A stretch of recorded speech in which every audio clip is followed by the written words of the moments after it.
Jay Thomas of the East-West Double Trio. Kohama, tenor saxophone. Atsuki Akeda, alto saxophone. Jhgk on drums. Phil Sparks on bass. John Hanson, piano. Jay Thomas. Always a treat to have these gentlemen in the city. Thank you so much for being out with us. Thanks to the Mayor's Office for Arts and Culture. Thanks very much for coming out. We hope to see you at the Jazz Festival.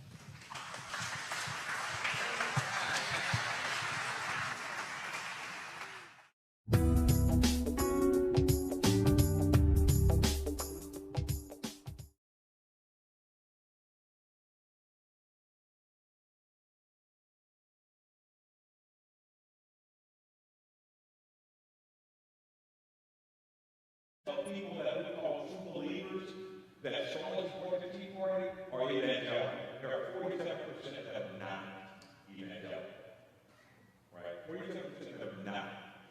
So, and when we look at the, more complicated stats, being an evangelical only increases support for the Tea Party by 3%, right? It's not huge, right? And so I put my money on our data any day. We started talking about, because like I said, they're more about conjectures and hardcore data, right? And here's another kind of misnomer about support for the Tea Party. A lot of people think it's really about economic hardship, right? No, it's not. Support for the Tea Party is really not about that. Right? In fact, economic anxiety is nowhere to be found statistically in our model. Completely goes away, right? Because it's really not about economic anxiety. That's what they want to say it's about, but it's not. And our data is backed up by some of the research my buddy Devin Burhart's done. It's just not, economic anxiety has nothing to do with support for the Tea Party. But let me tell you another reason why I say that. Another reason why I say that is because I will try to pull that apart and try to get to understand it. So if you look at folks who support the Tea Party, if you just, okay, there are like 6% of the Tea Party or Tea Party supporters that are black, right? If you guys would ask me why I think that is the case for a Q&A, I am happy to end my answers, right? But it only really works for black folks. So the more wealth you have, the more economically anxious you are, if you're white, the more you're going to support the Tea Party. But if you're white, it has nothing to do, the two are not even related, which suggests that support for the Tea Party is really more about the preservation of their way of life than this sort of material status and material anxiety, right? Has nothing to do with economic anxiety for white folks to support for the Tea Party. Zero. That's good stuff. Okay, maybe 2 or 3 questions on different themes and then we'll turn to other questions everybody has. On this book, nice book jacket, when I flip to the back of the book jacket, there's 2 authors on this book, and there's 1 picture. And I've written a co-authored book with a colleague, and we don't have either of our pictures on our book, but if we had, it would have been both of ours, right? So there's 1 picture on this book. I would just like to ask you to talk a little bit about the personal journey of writing this book and that 1 picture and all of the dynamics that go into being an African American writing about the Tea Party and all the data speaking to Tea Party being hostile to minorities. Okay, thank you.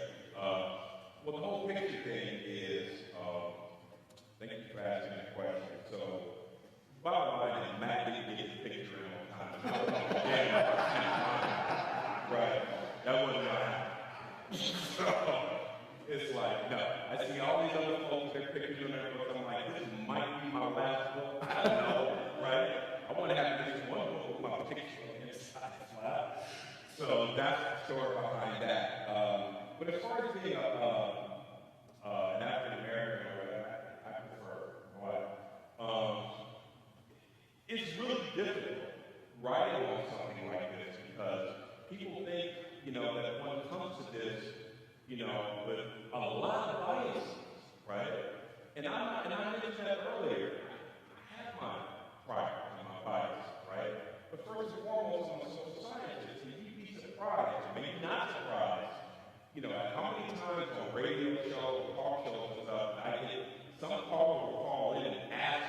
did I really find what I found? And asked me, are you sure you can be objective? And it's like, yeah, I can be objective on social sciences. That's what we do. But it's the way that I approach this book, at least from my perspective, I can't speak from that, from my perspective, you know, when I saw the Tea Party, after I looked at all the data, after I examined all the data, it just reminded me of all, my grandparents on both sides of the South, right? And just this sort of racial hostility, they experienced overt racial hostility, right? I never really felt that, but they did. So when I think about their struggle and my great-grandparents' struggle, right? And not only that, but for my friends who were, Latino or Asian American, I have a couple relatives who are homosexual, right? And I see the hostility that they face. And I have this data right here, and it spoke to me. And I had to do what I could in enough time, in a timely enough fashion, or I could shape this into a social scientific argument, which we did, right? And this is, as David said, this is a statistical tour de force. Just told me about theory, but it is a statistical tour de force, and we wanted to make this as rigorous as possible because we knew we were going to get people coming at us from all kinds of different angles, right? And not least of which was because of how we look. I'm obviously black. Matt is Latino, right? In the Wall Street Journal, James Taranto, you guys can look this up. He suggests that we can't possibly be objective. James Taranto, I'll never forget that. If I see that guy this day, I got something for him, right? But he makes an actual distinction, right? So there are many of them, I should say many, there are some of them that are just really about limited government, right? They're really about limited government. Some even sort of bordering on libertarianism, right? But for most others, that's just a facade, right? That's just a facade because when you think about limited government, you think about, you don't want, part of it is you don't want your money redistributed to these undeserving groups, right? Some of it is about, hey, I want to keep all the money that I earn. No question about that. I don't want government intruding on my life. Some of it is about that, and you do have a number of them for whom that is really their motivation, right? But more people, far more people, or far more probabilistically more people, are more likely to use that as a facade, right? To say that we don't like big government, right? So therefore, we don't like this president, we don't like this policy, right? Well, the data clearly shows that it's not just about that. Because if it were just about limited government, then what would happen is the relationship between the way that they feel empirically about Obama and social dominance, it would have no impact on the propensity for people to support the Tea Party at all. It has zero impact. But it still has a really strong, statistically significant connection to it, right? So it suggests that these people are really only saying, a lot of them are really only using the sort of libertarian line, small government line, as a facade to hide their outward activity. They would totally just reject what you just said, though. Yeah, of course they will reject it, right? Of course they will reject it, right? But as a matter of fact, though, in every chapter, we compare Tea Party conservatives and non-Tea Party conservatives, right? And there are wide gaps on everything, from how they feel about Obama, to how they feel about same-sex rights, to how they feel about immigrant rights, to how they feel about patriotism, to how they feel about civil liberties, right? So to the extent that conservatism captures, self-identified conservatism captures this limited government perspective, yeah, that's part of it, but it's far from the whole story. Did you find out in your research whether or not they were refusing to pay taxes? They were what? Resisting we didn't ask that question directly. So, yeah. Over here. Your point about Tea Party not being conservative, I think it's very well stated. I'm not a member of the Tea Party, and I can tell you I'm conservative. I conserve jobs, I conserve income for the great majority of people. Now, isn't the Tea Party just a logical follow-on of the Powell memo?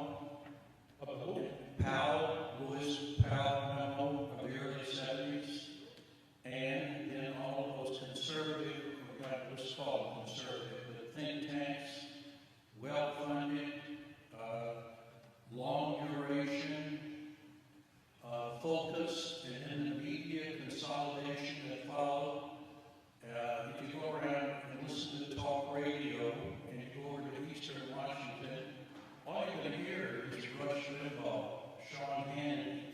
You go to the next town, and then you pick up the same station again, and the same, it just gets repeated.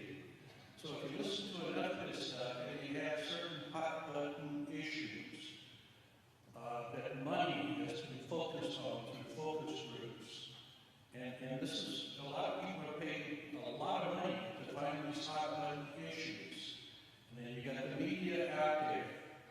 And remember, they took away 1090 here in Seattle. That was kind of an alternative radio. So to answer your question, how do we know what we know? It's because, there's a lot of money and a lot of psychology, and they've got the media. And, you pump enough of that stuff in, and now you have young people without experience that don't know, how all this started. That's all they know. So the question is, it's a logical follow-on of the system. okay, So let me thank you for your question. So let me see if I can answer that. So if your point, sir, is that a lot of this is about the media, and the results when it comes to Fox suggest to the extent that is indicative of the media influence on support for the Tea Party. That is certainly true. But even when we account for, so if we sort of think about this, even once we account for the power that Fox has when it comes to promoting support for the Tea Party, even after you account for that, there's still something left to be explained for why they're so hostile, for example, to Obama. If it were really mainly about the media, then there would be no real connection between the Tea Party and their activity for Obama. But that's something that we took into consideration as we investigated this, and the media, to the extent that it is, and it can be Fox can be used as a proxy, right? It is really important, but it's far from the entire story. It's not an entire story at all. It's not even, it's an important part of it, but it's far from the entire story. Well, I kind of remember that Bill Clinton, they were hostile to him also. And I'll bet you if Hillary is in there, they're going to be these same groups. They're going to be hostile to all of them, unless you pass the trade agreements and do everything that the groups want. Okay, yeah, they were hostile to them, right? But we didn't see the Tea Party as a real political was it. I said earlier that the Tea Party is the current day iteration of these other reactionary right-wing movements. We didn't see them with Bill. They never called Bill, they never suggested he wasn't a real American. They even suggested that he was, I don't know, a philanderer, right? Put it mildly. But they never suggested that he was a real American, that he wasn't a real American. They never said like Obama was disrespecting the tarmac in Arizona with Jan Grover in his face pointing her finger at him like he was a kid. They never stood up, and he had 2 terms as well, and said in a joint session of Congress, you lie and disrespect with which this man is treated is just far beyond the we can say that progressives disrespected Bush too. They said some mean things about into, right? But nothing to this level, though, right? Nothing to this level. They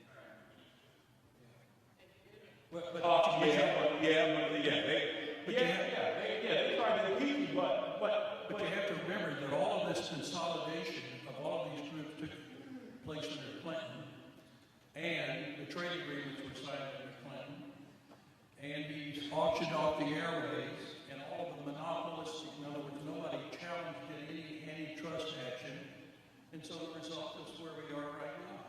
So I'm just going to move this to the next question. Not because your point's totally off base, but because I think you made your response to one of these other questions. Okay. Yeah. Yes. Why do you think the Tea Party has endured better than Occupy did? Well, the Tea Party has a lot more, as someone hit on earlier, with they have a lot more infrastructure, right? Occupy Wall Street did not have nearly the infrastructure the Tea Party has, both financially, also when it comes to their commitment, right? Now, we didn't have any measures on Occupy Wall Street when we put our surveys in the field, so I cannot tell you the percentage of the population that was sympathetic to Occupy Wall Street, but the simple fact of the matter is these people, the people that support the Tea Party, much to their credit, they're committed, they have the courage of their conviction, right? But more importantly, they have this vast infrastructure of really wealthy people that don't want to see this progressive agenda passed, right? And so I would say the key difference is, one, intensity, two, it's just the infrastructural advantage that supporters of the Tea Party have what the Tea Party has. Now, and think about the Republican Party, right? The Republican Party is part of this institutional infrastructure. You got financial infrastructure, but you also have this institutional infrastructure that's associated with the Tea Party. You get that to all Occupy Wall Street. They also have seized an American symbol as their identity, the Tea Party. And it's a very powerful symbol in this country. So they located themselves in a historical trajectory that gave them an advantage in very effective strategic move. I've been told by 2 more questions. So others who won't get their question asked, I'm sure Chris will be happy to stick around and ask some questions while we're going to go aside. So this gentleman and then this gentleman. So I came tonight because I'm very concerned about the dysfunctional, toxic political dynamic we have here, and I thought if I understood the interests and values of the Tea Party better, I could have sort of a political, an informed political strategic takeaway message. So based on your understanding, I didn't quite get there honestly from guiding in the book, but based on your understanding of the data and a deeper understanding of the Tea Party, what does that say about what we should be doing politically to heal or restore some kind of effective political process? When you say that, so we don't have the gridlock that we have today? Is that what you're referring to? Yeah. So, I think of a way to engage the Tea Party as one strategy, vanquish the Tea Party as another strategy, or wait for them to die. You suggested that, or transform. Really, what is the kind of the effective consequence of the research? Let me just kind of piggyback on it. So short of vanquishing, so assuming some here would say, let's try to get rid of these folks. Let's take the other tack. How do we, in this moment, without vanquishing? Said that, as I said earlier, that folks who want to support the Tea Party itself, political differences with progressives, right? They will go, it's going to be really difficult to work things out. And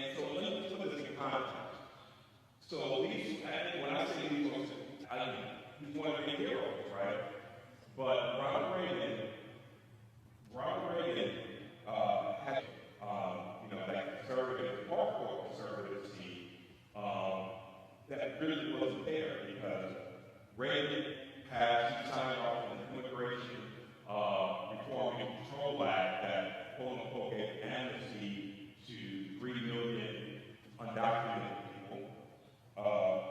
Reagan doubled the federal budget deficit during his watch. Right? So these are all things that, these people want to, so Reagan had he compromised on a lot of stuff, right? But they don't want to recognize that, right? They don't want to recognize that part of Reagan's legacy. So I guess what I'm trying to say is that these folks, to the extent that Reagan is their hero, they don't recognize the spirit of compromise. How he compromised, the Democrats, how he compromised Tim O'Neill, right? These folks did it today, they do not want to compromise. So sort of reaching out, in other words, and trying to negotiate with them, it's a non-starter, right? It is a non-starter. The best way to get rid of the Tea Party, to be quite honest right now, is for the president to exit stage, I guess you guys probably say left, actually stage middle right now. It's for him just to go away, right? If he goes away, then they will go away until they see another threat that is manifested in the political environment. There's no working with most of these people. Some of them, yeah, I don't know if they can be absolute saviors, but most of them, they're not willing to compromise. So there's, and one of the things that I just read in this book, and which is one of the reasons why we have such polarization now, and we didn't have it during the post-war years, for the first 20 years, is because we have these social movements. We have this social movement right now that's pulling the Republican Party to the right. Right? And so if you look at the political polarization that's been happening in Congress for the last 20 years, it's really about the Republican Party moving further and further to the right in response to these reactionary political movements on the right, right? We really haven't had much of that, on the left in the last 20 years, right? Yeah, during the 50s, yeah, civil rights, 50s, 60s, civil rights movement pulled, actually, the civil rights movement actually got more support from Republicans. Now, come to think about it, you guys can think about this, right? So they had moderate Republicans and they had some moderate Democrats in their camp, right? But since then, the 70s on until now, you have these hardcore right-wing movements that are pulling and have continued to pull the Republican Party to the right. So, in this case, it's Barack Obama and what he's perceived to represent that's pulling the Republican Party to the right via the Tea Party. So there's no negotiating with these folks. So basically, once Barack Obama leaves office, right, they'll go away, right? But they'll come back to something else. But it's just going to be really hard to negotiate with these people, right? It's really going to be hard. Yes, sir. I really appreciate your work and how hard it is to go through all of that evidence and come up with good solid facts and statements. I guess my question is really about political activism. I want to quibble with you a little bit. You say that the Tea Party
Is it a variety of religious organizations that lend their infrastructure to discussions, and that leads to more Tea Party involvement?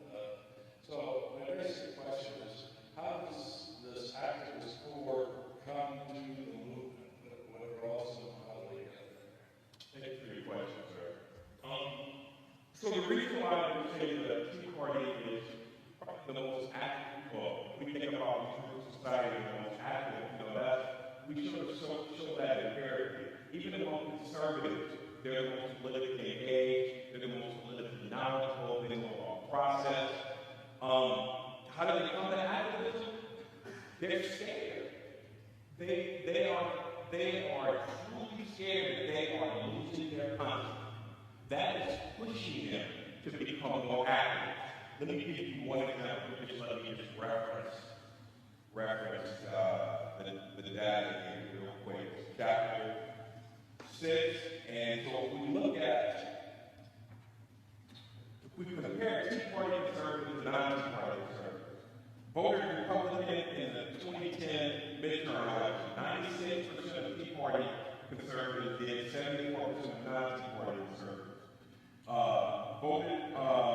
Voted Republican in the 2010 election, 92 to 78, and attended a political meeting in the last 12 months. Perhaps most telling statistic, 40% of Tea Party conservatives did so, only 18% of non-Tea Party conservatives did so.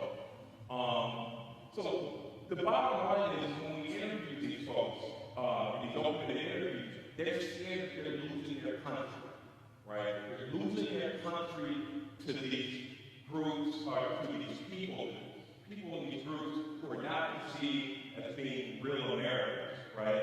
So they are motivated to political action because that is an outlet for them, because they can have their policy preferences heard. And they've done a great job. If we look at the size of the Tea Party caucus that I showed earlier, right? It's pretty big in Congress, right? And we see what's happening not right now, with regard to I don't even know what the most serious thing. We can talk about that during the vote signing thing if you guys want to hang around. Or shoot me an email. I'm not hard to find. I'm the only white person in the political science department. But that's all right.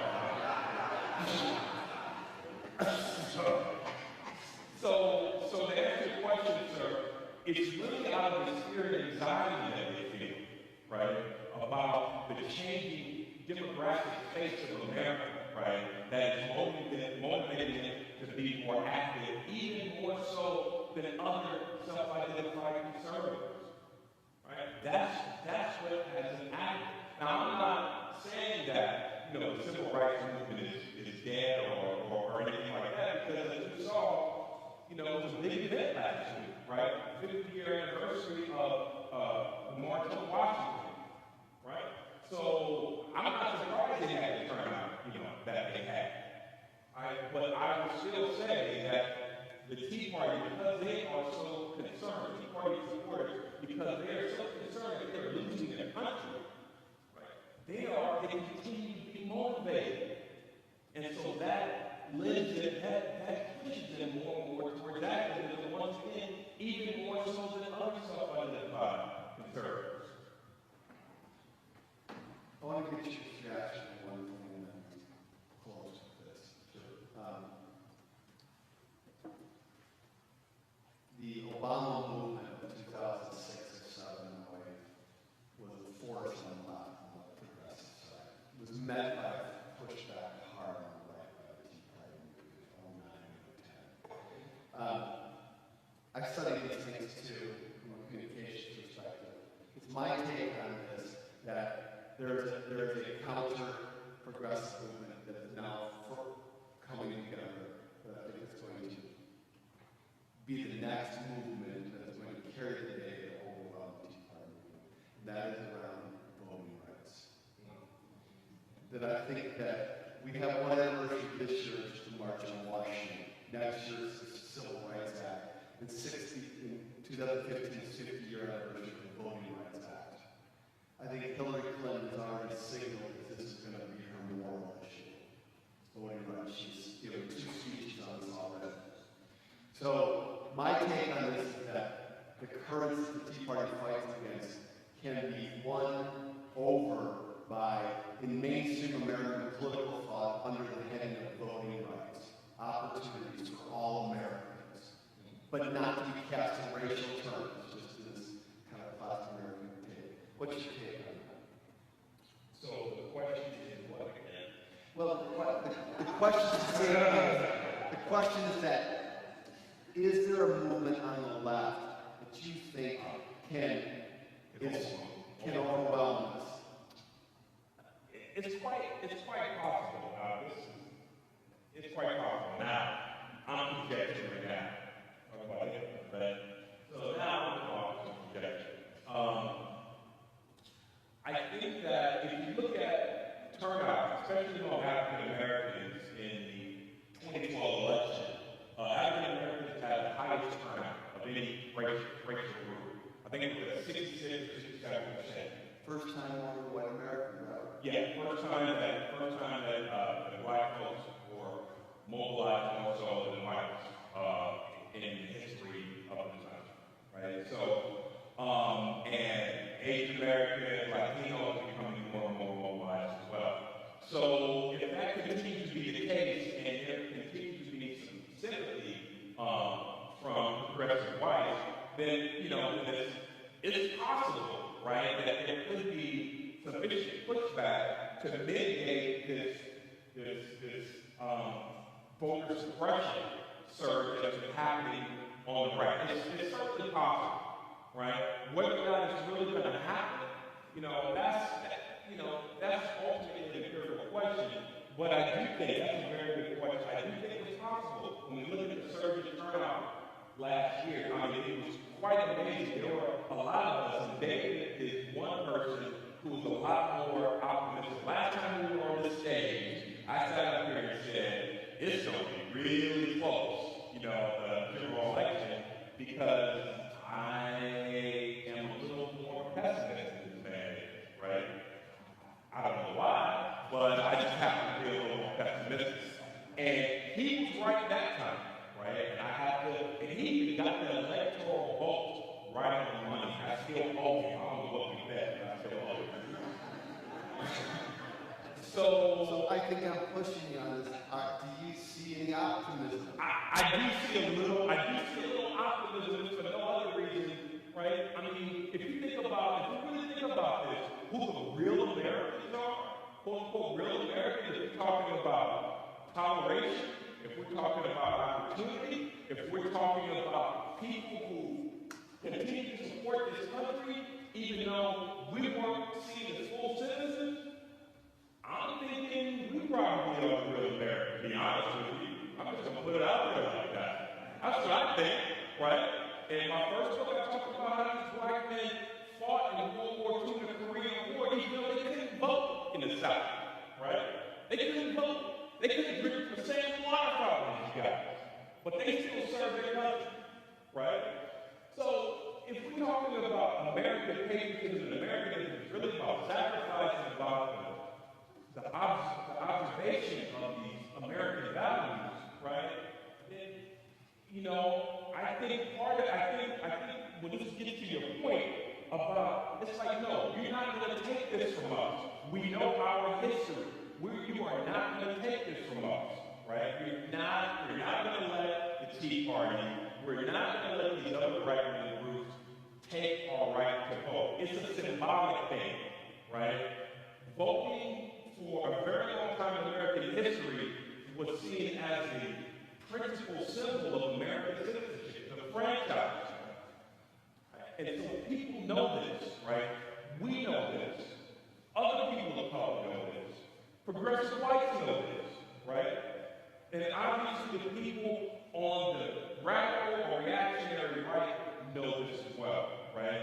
So if there's any room for optimism here, thank you for permitting me to get this optimism. Even if I don't really believe it, yes, there's some room for optimism here. Chris Parker.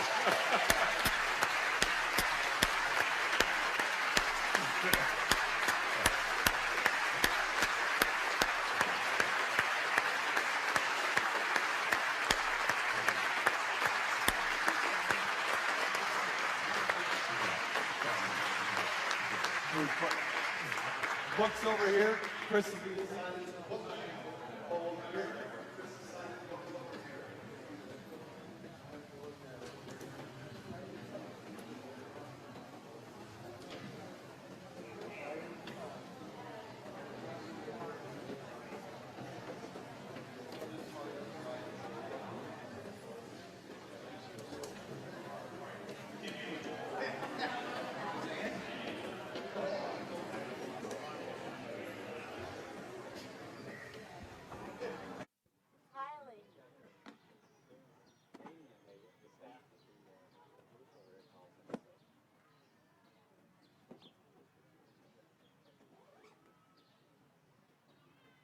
Okay.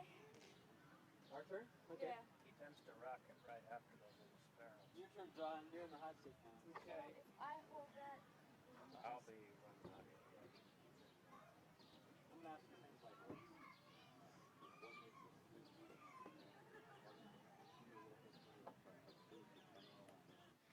That'll be great. Dogs and other things, yeah. Now, Get them involved. are you still going to have the Explorer, the Lost Explorer? Is that still planned, or? Well, these are ideas that are being discussed. I'm pretty sure we're going to have the abandoned research station of the absent scientist somewhere. Now, which bioclimatic zone it's going to be. Oh, okay. Rolling now? Are you rolling? Action. Are you like rolling right now? Like right now you're rolling. Look at the tape. Two-shot establisher, sir. Hi, Mom. Oh. Yeah, you gotta Hi, get. Mom. Yeah, you gotta get a shot in there. Thanks. Okay. So, John, why don't you first tell me your name, spell it, and give me your title. My name is John Bierlein, and Bierlein is spelled Bierlein, and my title is Curator of Education. And how long have you been here? I've been here for about 2 years now. So what makes Woodland Park so special? Why is this zoo different than other zoos? Well, I think what makes our zoo different and special is the very value-driven philosophy that we have here. I think we're really committed to developing naturalistic exhibits that essentially present our animals in a way that emphasizes their dignity, and in a way that doesn't allow people to continue to think of themselves as dominating nature. So we're really trying to bring nature to the forefront, and of course we're very interested in developing multi-species exhibits where we have different species interacting together and interacting with their environment much as they would in the wild. Mm-hmm. And where we start seeing animals as ambassadors for their species, representatives of their wild counterparts. And the whole environment that we try to replicate as being representative of habitats that in many cases are severely threatened. Have you run into any roadblocks in this plan? Some people, I think, prefer to see animals very close up. They remember experiences at the old zoo where they're able to get nose to nose with some animals, and where animals were sometimes seen as public pets. So I think that many people continue to prefer to see animals that way, and are not, at this point, used to being immersed into naturalistic settings where they become a part of nature but not standing any higher than the animals themselves. Because you've actually been having some complaints about what people think that the zoo is unkempt, or not, is that the word I'm saying? But you know that. All right. Yeah, many people expect to see very manicured exhibit areas where the grass is cut, where we don't allow the vegetation to reach its full form. But of course, in nature, the plants grow along with the animals. The animals eat some of the plants, or actually remove plants to make nests from, or to pack their dens with. So I think many people do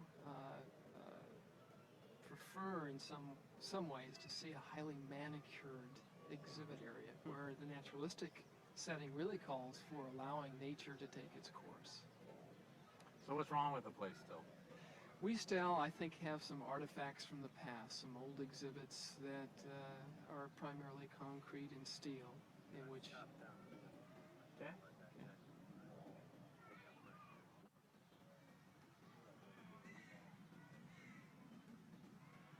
Are you rolling? So what's wrong? What's wrong with the place? Well, many of our older exhibits are essentially artifacts from the past. They're almost testimony to some of the original sins of zoos when we knew much less about animals and their need for naturalistic habitat.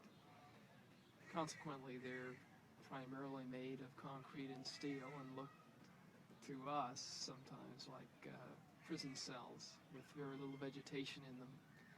And of course, we're committed to changing that as quickly as we can.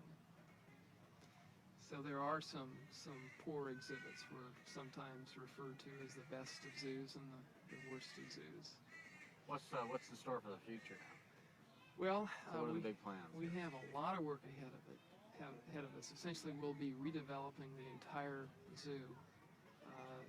7 new exhibit complexes, each of them representing one or more bioclimatic zones. These are worldwide zones that essentially focus on plant and animal communities as they appear in nature. What are the 7 zones? Well, the Northern Trail Complex includes the tundra, montane, and taiga. The steppe is a bioclimatic zone. Savanna is a bioclimatic zone. The tropical forest zone and the north temperate forest zone. Okay. Well, hold on a minute. Okay. Let me hold it. Rolling. Now, do other zoos come and visit you guys, and to learn things? They do, and we visit other zoos too. I think we're all undergoing kind of a renaissance in terms of our thinking about how our zoo should be for the benefit of animals and for people. Like that one again. I also want you to explain to me what the SSP. Let's give it a try. We'll give it a try. Why don't you explain to me how you are linked up with other zoos throughout the world? What is your bond here? How do you?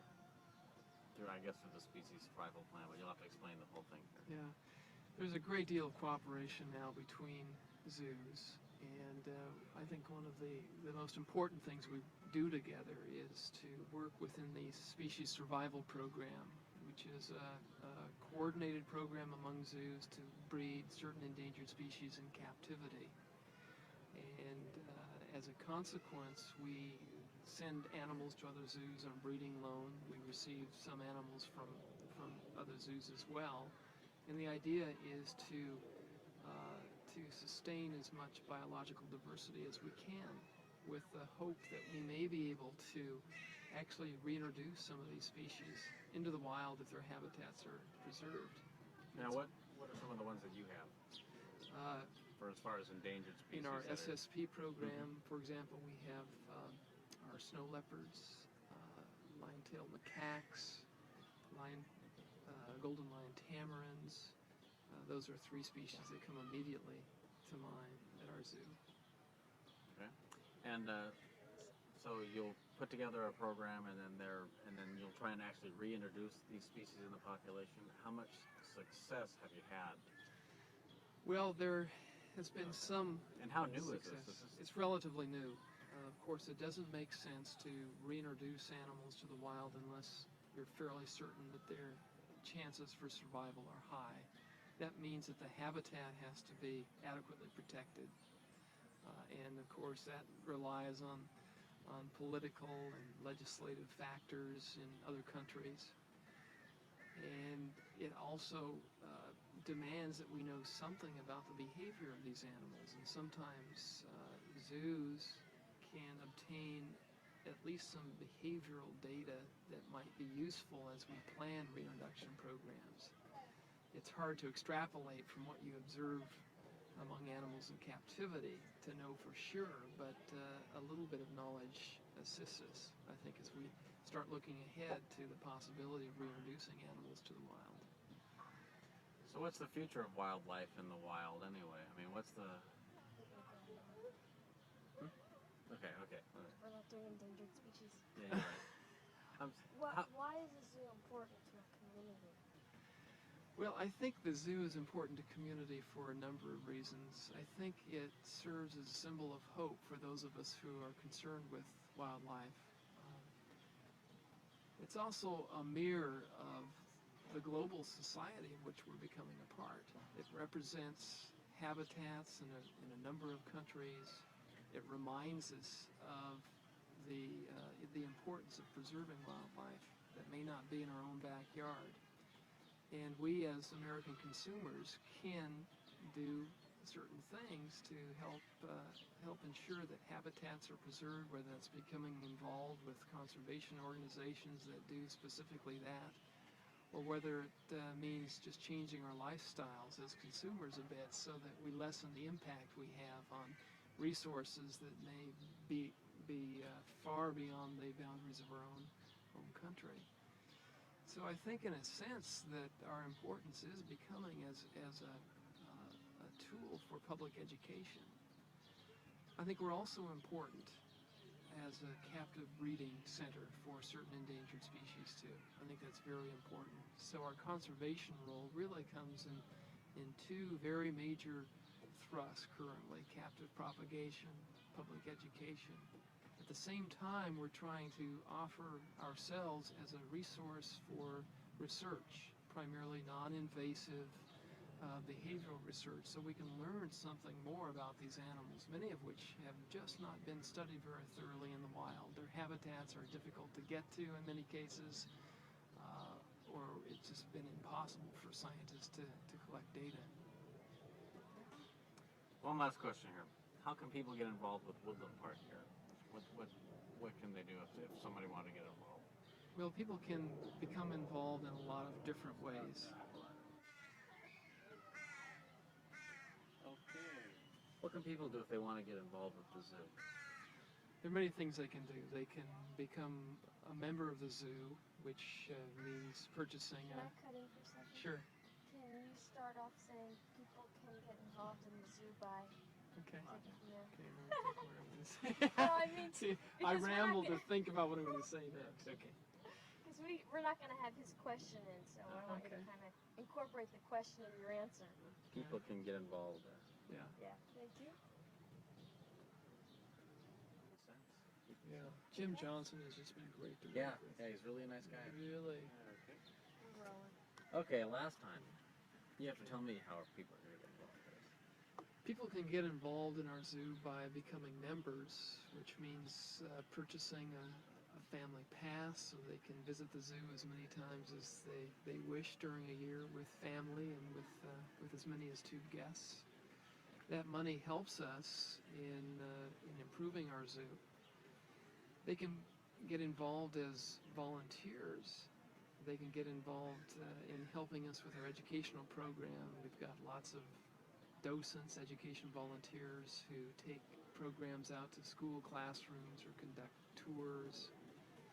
They can get involved by just letting us know what they think, sharing ideas with us, and by being patient as we undergo some of the construction that we're going to be facing in the future. You happy, camper?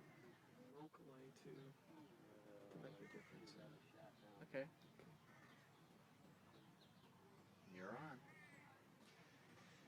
People can become involved by joining the zoo as members, which involves a purchase of an annual pass, allowing them to visit the zoo as many times as they wish for families and with friends. That money, the money from membership sales,